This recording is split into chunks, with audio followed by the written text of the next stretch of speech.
Mrs. Barclay, your tea? Do such a thing. Your tea, madam. David! Your tea, madam. You betrayed him! Mrs. Fenwick, not to debate. What's happened? What is it, child? It's madam and the colonel. Something awful's going on. I can't open the door. Here, let me try. Stop here, both of you. Mrs. Barclay? Mrs. Barclay, open the door!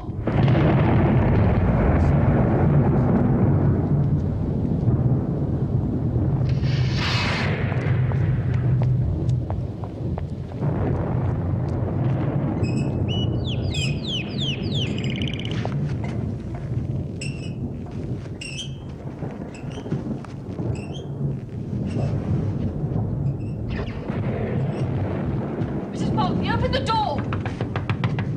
The door's locked on the inside as well, and there's no key. I'm going out for a doctor and the police.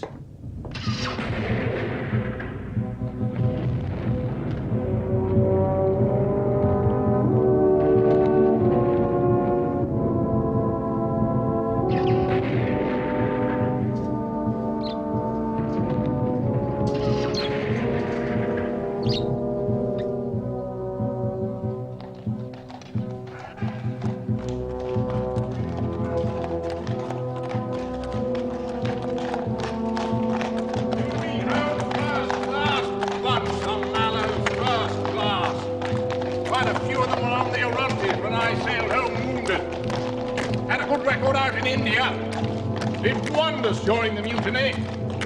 Sure you won't regret taking the case. Up, sentry.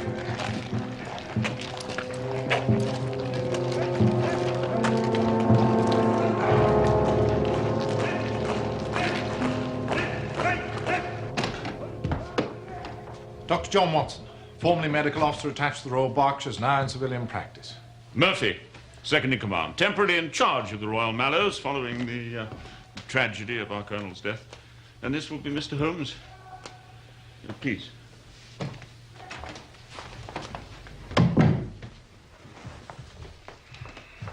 It's good of you to come so swiftly. Not at all. I've explained to Holmes how concerned you must be about the possibility of a scandal. Thank you. The honor of the regiment is in my care. And yet, the newspapers' reports suggest that a scandal is inevitable. Well, surely not. I've done my utmost to make sure that reporters were kept as far away as possible. Exactly, and that is what has made them suspicious. They scent a mystery. That much is clear from the little they have been able to say. Well, surely it would be wrong to repeat, to draw attention to... Quite.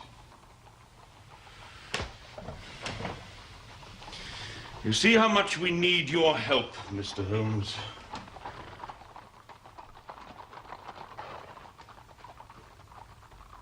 What do you say, Holmes? What can I say? Major Murphy, you have told me nothing.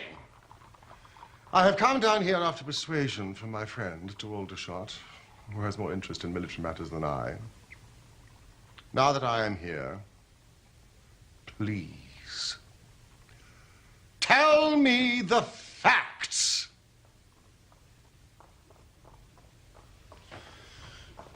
The commanding officer of this regiment, Colonel James Berkeley, was found dead in his villa at about 10 o'clock the night before last. The body was found by Private Bates, his batman, lying in the morning room. There was a ragged cut 2 inches long in the back of his head, which had evidently been caused by a violent blow from a blunt instrument. And upon the floor by the body was a singular hand-carved wooden club. Also, stretched out on the sofa, lying in a dead faint, was Mrs. Berkeley. Please continue, Major Murphy. The servants had been alerted to the tragedy by the sounds of a quarrel between the Colonel and Mrs. Barclay. They tried to enter the morning room but found it locked. Bates had to go round by the garden and get in through the French windows. And I suspect Mrs. Barclay. Yes. But she is quite incapable of such a dreadful act. I have been the late Colonel's second in command for a number of years. I've come to know Nancy Barclay well. Of course.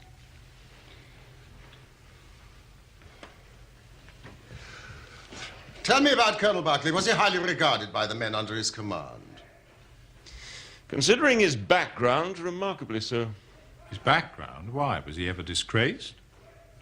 No. But it's not generally known outside that Jim Barclay began his career as a private soldier in the Mallows. Did he indeed? From private soldier to commanding officer in the same regiment? That's a rare achievement. It was his gallantry in the Indian Mutiny that got him his commission. And then quite rapid promotion over the years. More rapid than mine, for instance. Impressive. And I suppose the unfortunate Mrs. Barclay's in custody? No. Not exactly, no. She's in hospital being looked after, with a police constable standing by. Nancy Barclay is a handsome woman now. But you should have seen her as a young girl in India 30 years ago. She was a daughter of the regiment. Her father was the regimental son major, RSM Devoy, and therefore quite a formidable father-in-law for any soldier. I remember that all the men in my company thought her quite the prettiest girl in the garrison. As a junior officer, I had little to do with her, but I was aware that she was a most charming, most vivacious and spirited girl.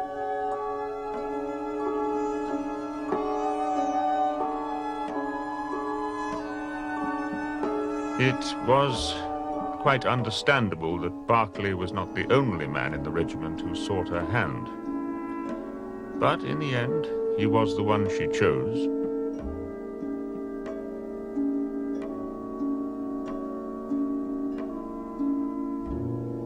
They were married at Bertie, not far from Cawnpore, a few months after the besieged garrison there was relieved by General Neil's column in the summer of 1858. Shortly after the marriage, Sergeant Barclay got his commission as expected.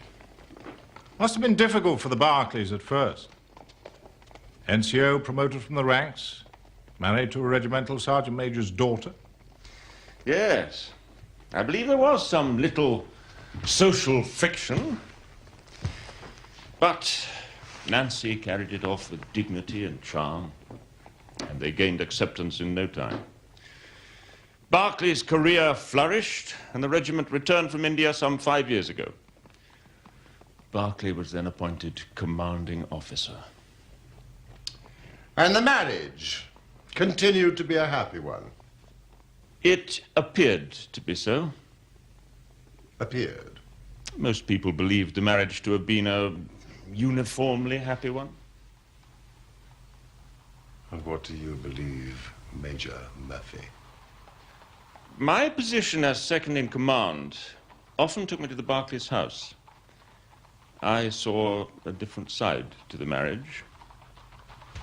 The truth is more important than loyalty to your late commander. One night, I'd been dining at the Barclays. It wasn't until I reached the end of the drive that I realized I'd left my cigar case in the dining room. I went back. The front door was still open. Jane, the maid, was in the hall. I'm glad you're still here. I've left my cigar case on the table. I think the Colonel and Mrs. Barclay have gone to bed, sir. Oh, for goodness sake, James! Confess that! Who is it? Who? Let go of me! You are hurting me! Tell me you love me, then. Me and nobody else.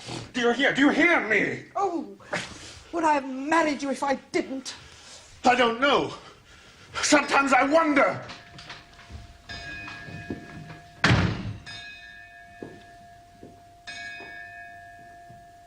And this expression of jealousy occurred within seconds of you, Major Murphy, leaving the Barclays' hut.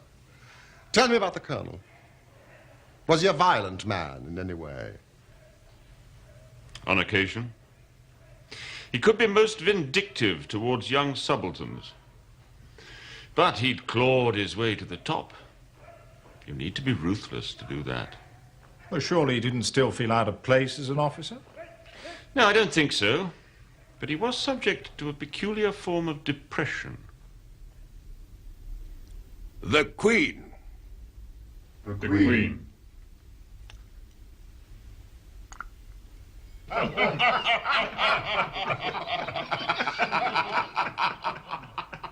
Sometimes, when we were discussing old campaigns, Crimea, Mutiny, Afghan War, the smile would often be struck from his mouth as if by some invisible hand.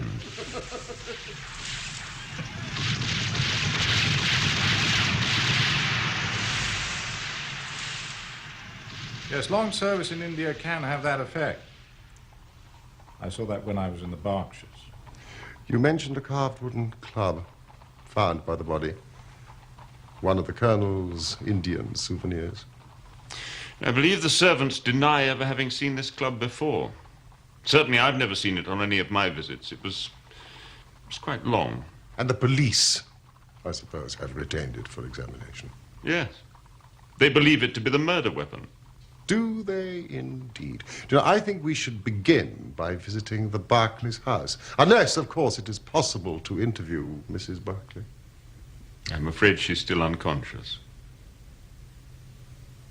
I thought as much.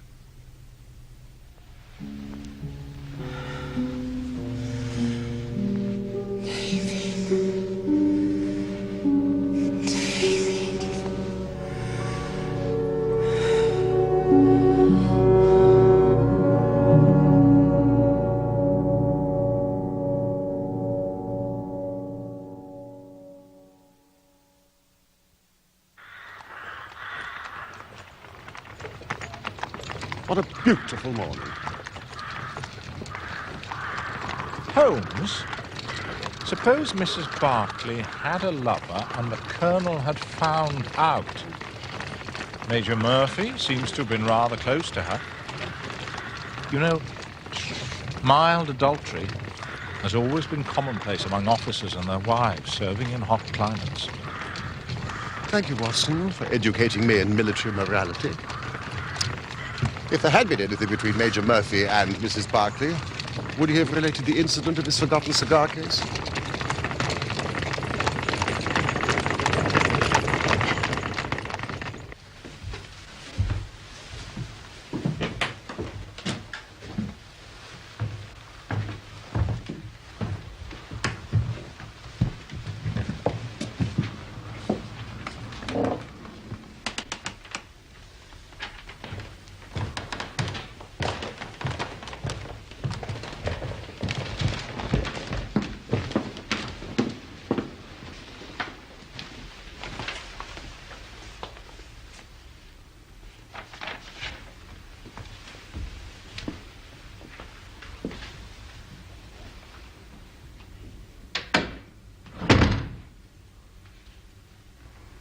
It was about 7:30, sir, and I was waiting at table.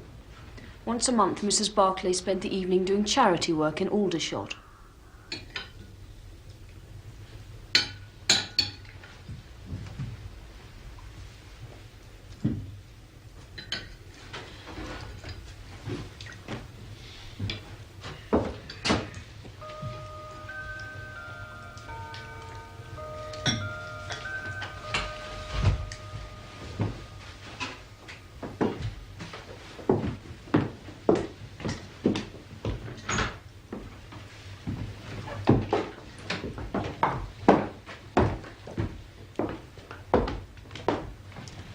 Where are you off to in such a hurry? Well, the distribution of old clothing starts at 8 o'clock. And I promised Anne Morrison I'll be at the Mission Hall on time. Well, if you want to catch some filthy disease from a lot of flea-ridden downer nights, I suppose that's your affair. I believe in putting back into life as much as one gets out of it. We've been fortunate with our lot. Others haven't been so lucky. Don't be late back. Of course not.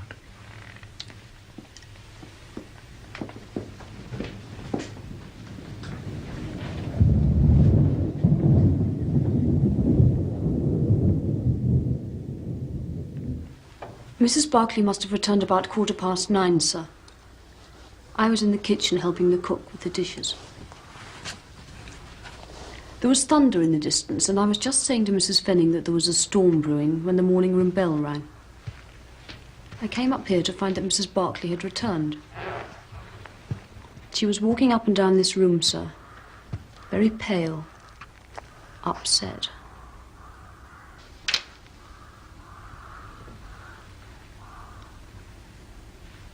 She looked awful, sir.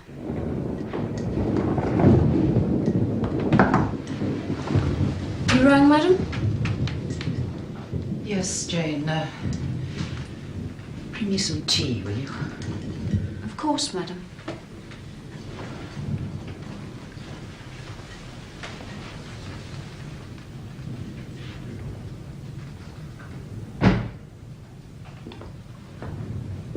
Jane, is that you?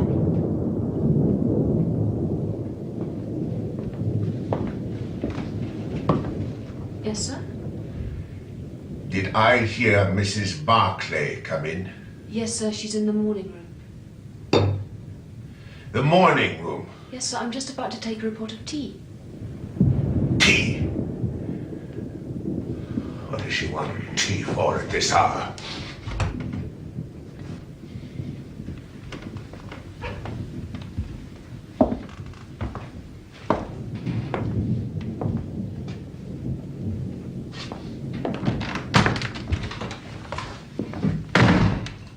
And that presumably was the last time that anyone saw Colonel Barclay alive. Yes, sir.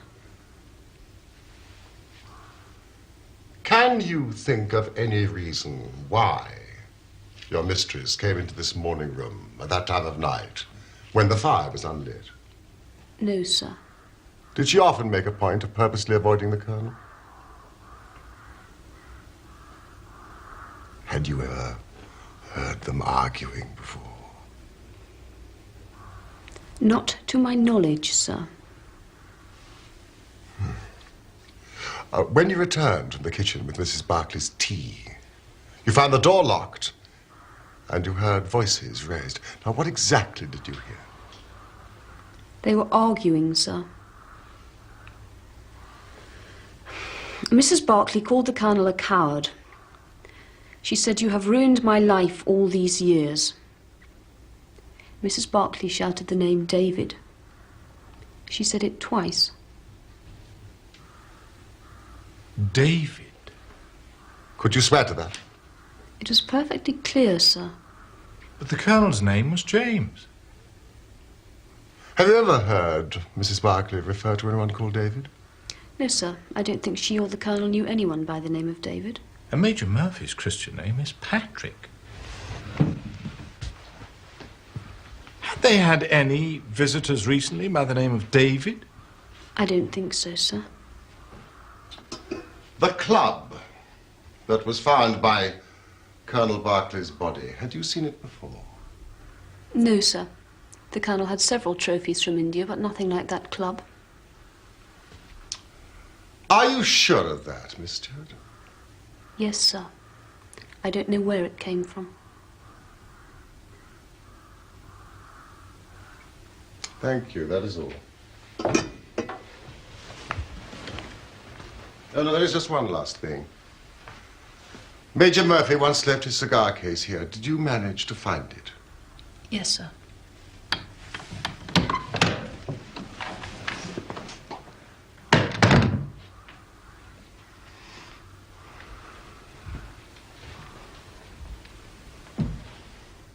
The Colonel was lying down here, sir. With his head by the fender? Yes, sir.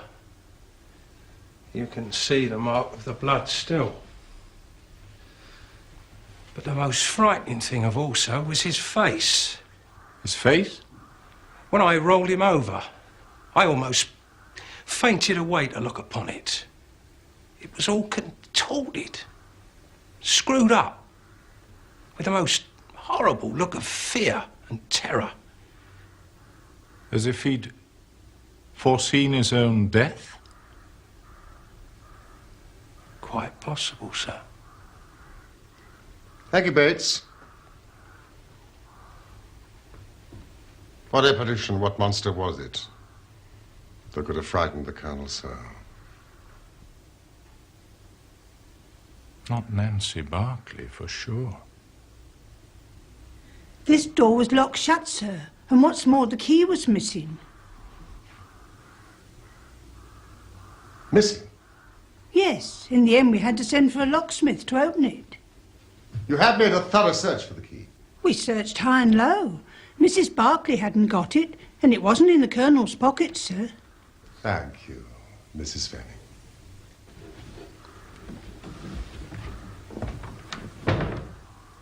Watson, if the key was not in the door, and neither Mrs. Barclay nor the Colonel had it, then there must have been a third person. Exactly. Who either entered or left through those windows.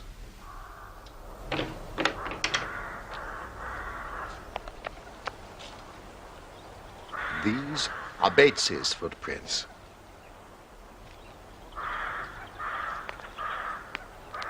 And these are the footprints of someone else.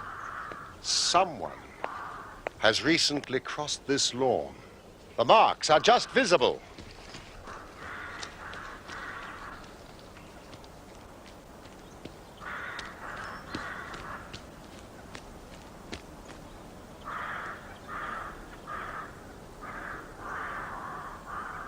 He entered and left through those windows, Watson. We're on the right scent.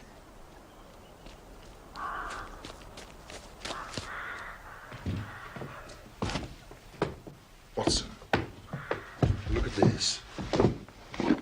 What is it? Our intruder had a somewhat unusual companion. It's a dog, isn't it? Somebody's dog. You ever heard of a dog running up a curtain? What about a cat, then? These paw marks are not those of a cat, not of a monkey, not of any creature that we are familiar with. I would think from hind foot to forefoot, at least 15 inches, add to that the length of neck and head. You have a creature of no less than 2 feet, more if there's a tail. And the length of its stride is odd. It indicates a creature with a long back and short legs. Something like a stoat or a weasel? We also know that it is carnivorous. How can you tell that? Well, you see, what made it run up the curtain? A canary. Exactly. Then what was this beast?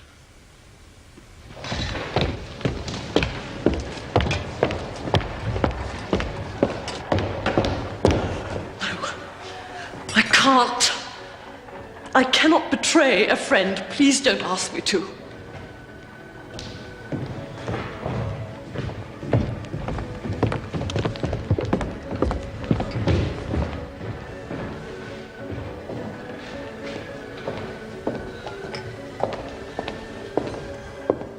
Miss Morrison. When Mrs. Barclay left her house to come here 2 nights ago, she was happy and contented. When she returned 2 hours later, she was a changed woman. Now the police suspect her of murder. You owe it to your friend to clear her name. You must tell me what happened last night that so changed her. Very well. I shall break my promise of silence if what I can say can really help her. So there was something. It It was most bizarre. I should explain that we come across all sorts and conditions of men here. Yet the other night I saw the most extraordinary creature I have ever seen. Not only had he a crooked back, but he was lame and walked with his knees bent. His face was darkly tanned, crinkled and puckered like a withered apple. I thought to myself that truly there are some of us on this earth who are burdened with more than their fair share of misfortune. This vision was made more unusual by the oriental garb the man was wearing.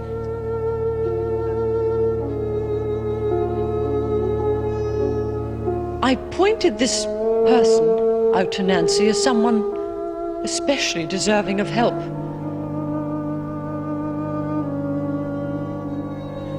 Nancy had indeed been in good spirits that evening, and I saw her go towards the man and ask him if he needed assistance. It was now that a change came over Nancy. She had begun a conversation with the man when suddenly all the color drained from her face. She looked as though she had seen a ghost.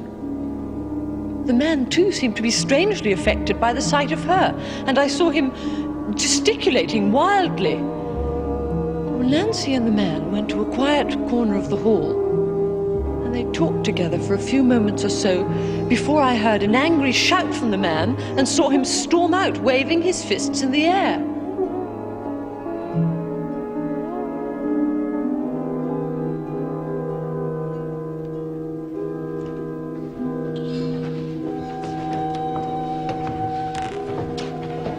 What is it? Are you all right? Who was that poor creature? Oh, it's an old acquaintance of mine, fallen on hard times. Promise me, Anna, you won't say anything about this to anyone. Promise me. Of course I promise, if you so wish.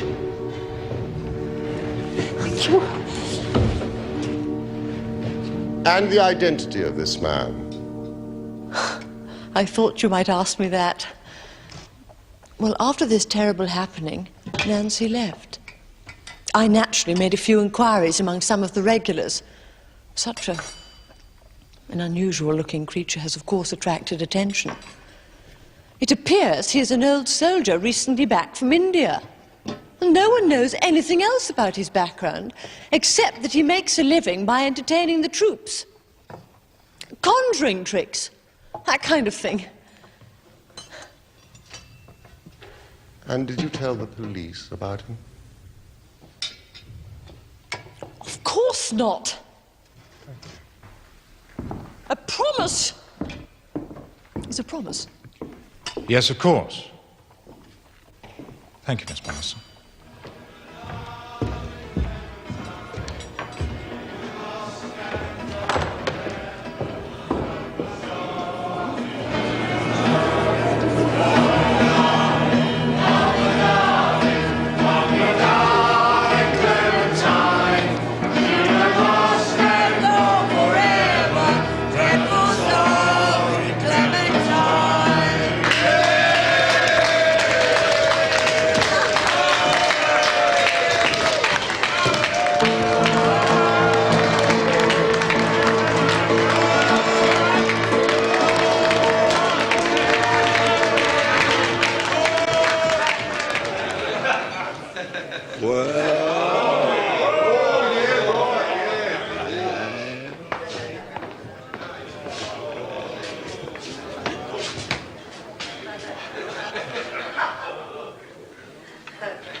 That is our intruder's four-footed companion.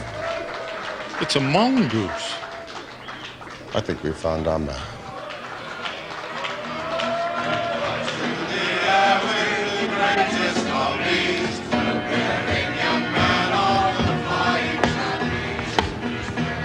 Mr. Henry Wood, I believe, native India. May I have a word? What about? The little matter of Colonel James Berkeley's death.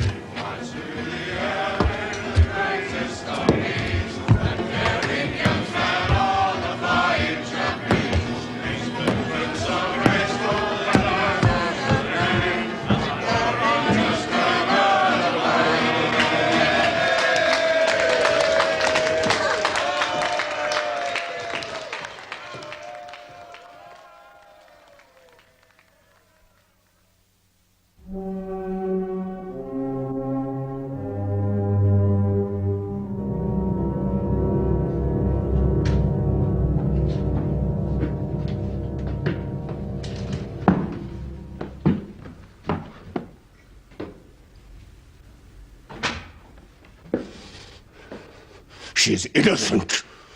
You can take my word for it. Then you are guilty. No. I am not guilty. Then who struck the colonel down? It was a just providence that killed him. His own guilty conscience. I think you'd better explain. God, if I had smashed his head in, as it was in my heart to do, he would have got only what he deserved from me. No. I never laid a hand on him. I was spared the trouble. I'll tell you my story. There is no cause for me to be ashamed of it.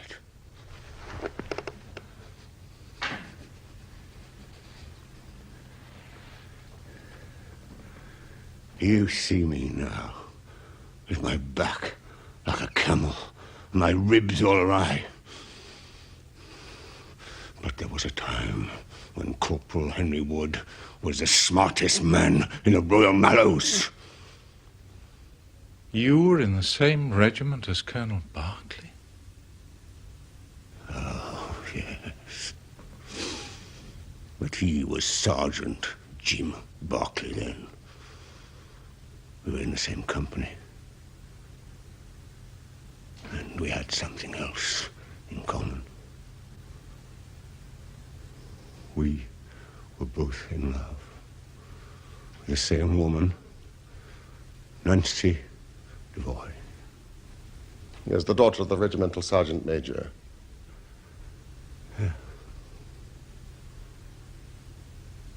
There were two men who loved her. But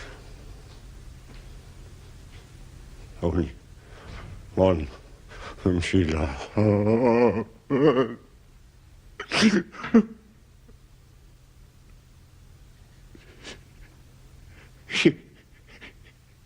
You'll laugh when you look at this poor thing huddled in front of the fire and hear me say that it was for my good looks that Nancy loved me.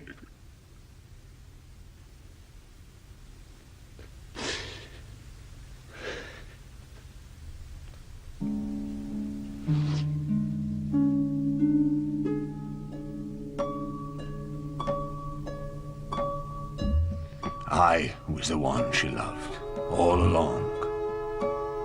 But although I had her heart, her father didn't approve of me.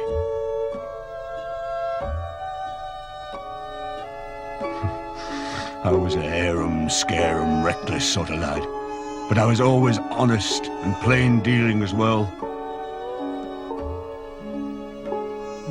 No, Nancy's father wanted her to marry Berkeley.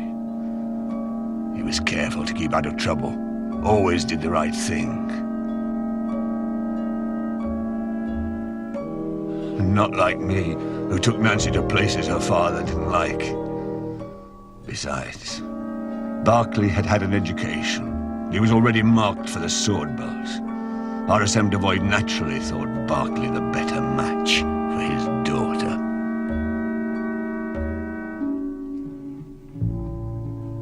But she remained true to me. And we would have married had it not been for the mutiny. Why did Nancy Devoy not marry the man she loved? It was monsoon time, 1857, when the sepoys rose up against the British. The regiment was shut up in Bati. There were 10,000 rebels round us, pinning us down like terriers round a rat cage. We don't short of food and ammunition. And we had to communicate with General Neal's column that was moving up country. It was our only chance to get help.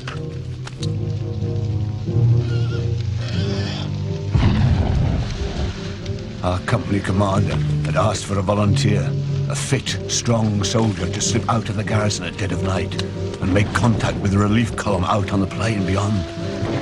Like a fool, I volunteered. It was a dangerous mission, all right. There were 1,000 lives in peril.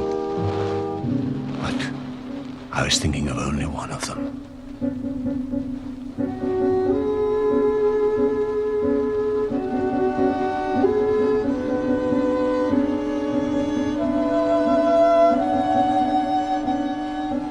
Nancy Devoy, the woman I loved, and the finest girl that ever had the breath of life between her lips.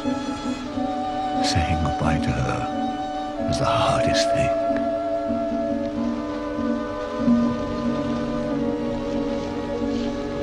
As we exchanged mementos, I little thought that I was saying goodbye to her for 30 years. It was my rival for Nancy's hand that saw me off on my journey through the enemy lines that night. Sergeant Berkeley. Said he knew the lie of the land round the garrison better than any other. While I volunteered to make the journey, Jim Berkeley volunteered to advise me on the best route to take.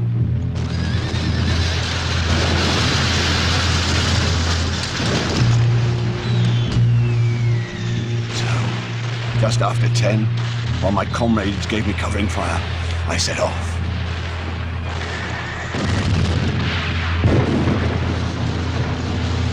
Berkeley had told me to follow a stream which would lead to a gully. This, he said, was the safest way downhill. His directions were perfect, and soon I was wading through icy water that only the day before had been snow in the Himalayas.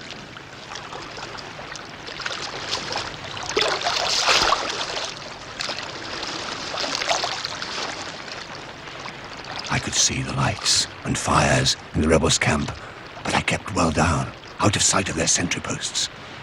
I came to the gully and thought I was safe.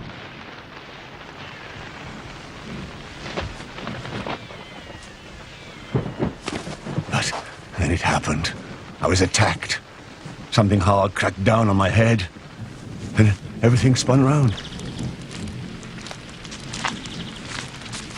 When I came to, I was trussed up like a chicken and hanging from a tree.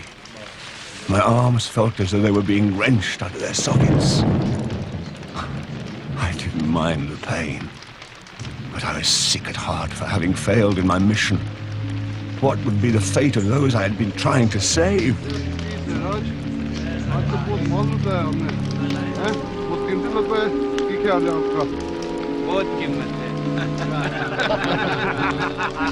But the biggest blow came as I listened to what I could understand of the rebels' talk. I heard enough to realize that I had been betrayed. The very man who had shown me the way to take had betrayed me to the enemy. Berkeley had got rid of me to make sure he could have my girl.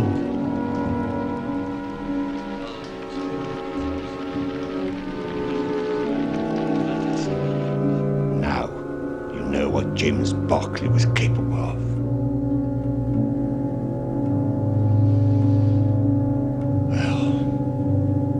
Turned out that General Neal's column was already on its way to relieve Bati. The rebels were retreating. They dragged me away with them. I was tortured, tried to escape.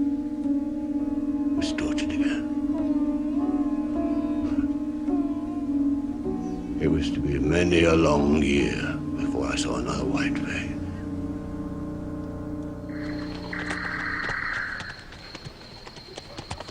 My captors fled north, further into the hills, and used me as a sort of slave. I was treated worse than a dog, and they damn near broke every bone in my body. Sometimes I'd wish they'd just killed me. But my thoughts of hatred and loathing for the man who destroyed my life kept me going. I dreamed of revenge on Berkeley.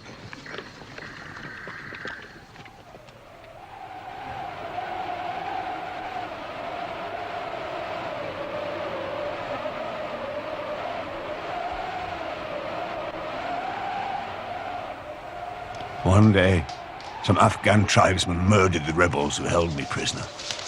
They left me for dead too. But by a miracle, I still lived.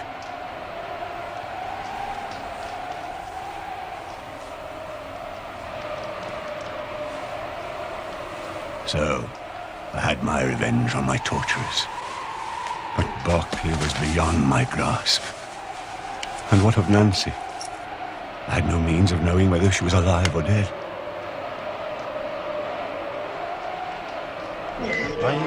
I wandered back to the Punjab and lived among the natives, picking up a living by the conjuring tricks I'd learned from the street magicians. What use was it for me, a wretched cripple, to get passage back by ship to England and make myself known to my comrades in the regiment? Even the desire to have my revenge on Jim Berkeley didn't make me go.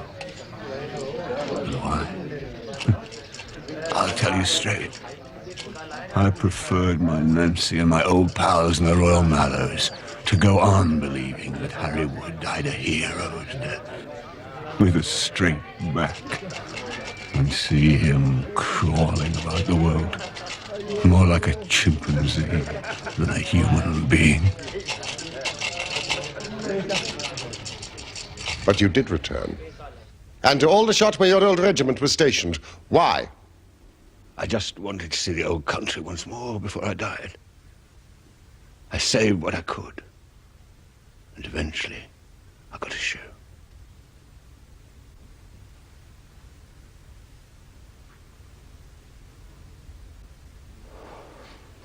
I didn't know the regiment was stationed here in Aldershot.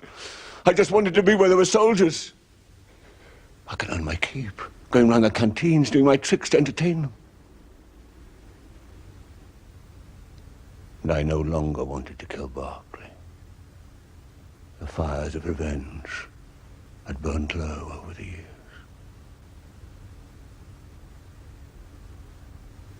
Until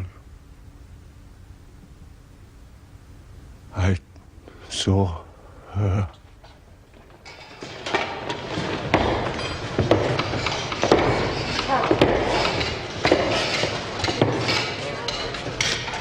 I thought I'd better get some English togs. I look comical enough without wearing these foreign clothes the whole time. At first, I was more interested in finding a thick overcoat than looking at the charity ladies who were doling them out. Then, one of them came over. I recognized her at once. She'd hardly changed. Still beautiful. What's more amazing is she seemed to know me. Good evening. Can I help you? Have you been able to find anything that...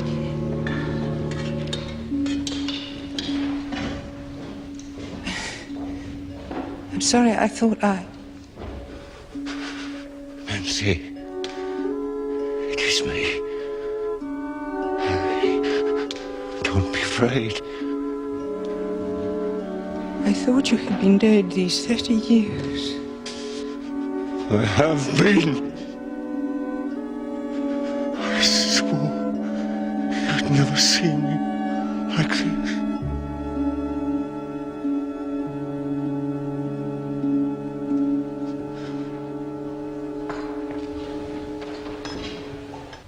We spoke for a moment or two together. I told her some of my story. should have spared telling her that her husband was a traitor, but it all came pouring out of me, 30 years of hate.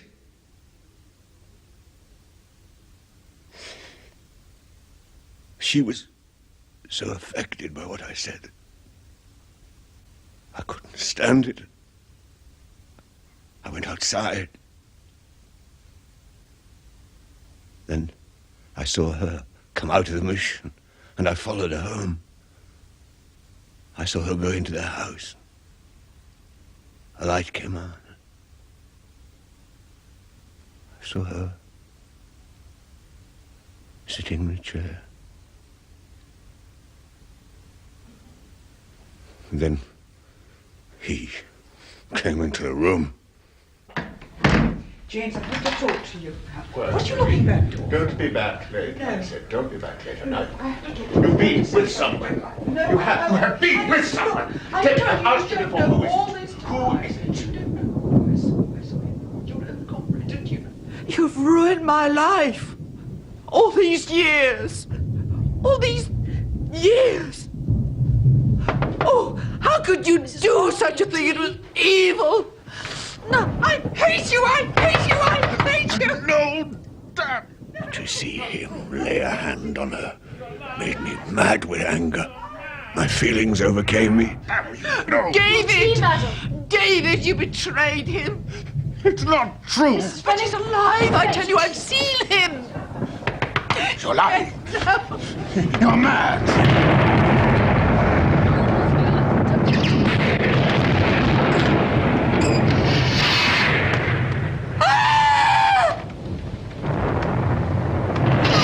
He looked as I have never seen a man look. I read death on his face as plain as anything. The bare sight of me was like a bullet through his guilty heart.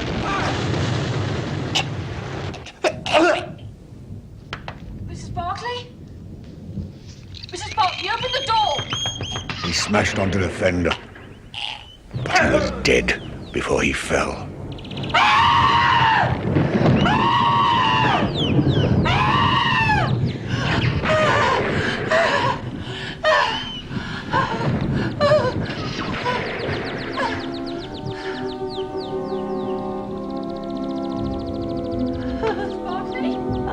Mrs. Barclay, open the door!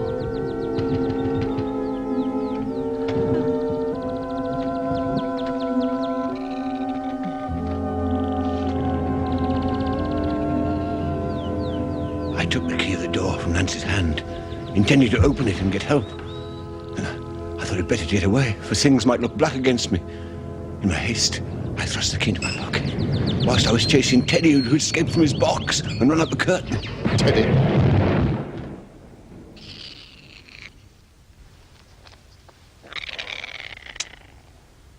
So the Colonel died before he struck his head on the fender. An apoplectic fit brought on by shock. Mr. Werner. Provided the coroner reaches the same conclusion, Mrs. Barclay... Nancy will be free. I trust you would have no objection to repeating your story to the police, should the need arise. Mr. Holmes. How is Nancy? She's in hospital. I understand in time she should make a complete recovery. Thank God.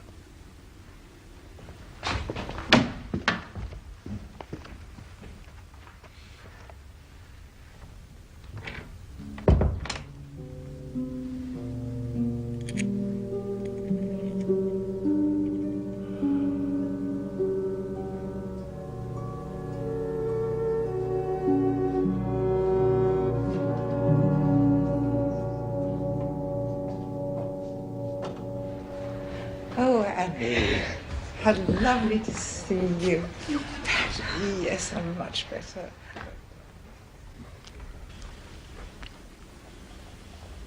Holmes, there's just one thing I don't understand. If the Colonel's name was James, and Wood was called either Henry or Harry, then who the deuce was David? Ah, my dear Watson, that name David should have told me the whole story. Had I been the ideal reasoner, which you are so fond of depicting, but alas, my powers of deduction failed me. You see, David, in this case, was evidently used as a term of reproach. Reproach?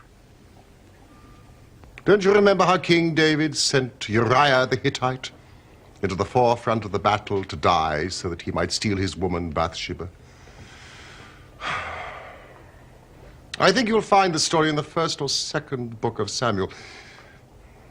My Old Testament is a little rusty.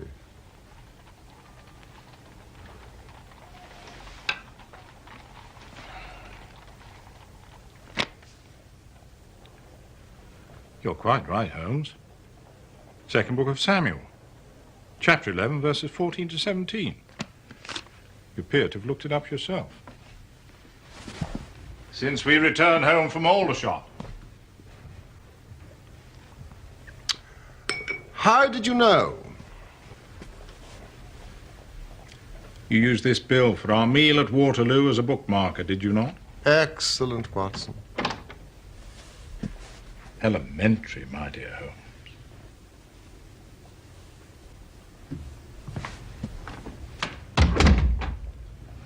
Good night, old fellow.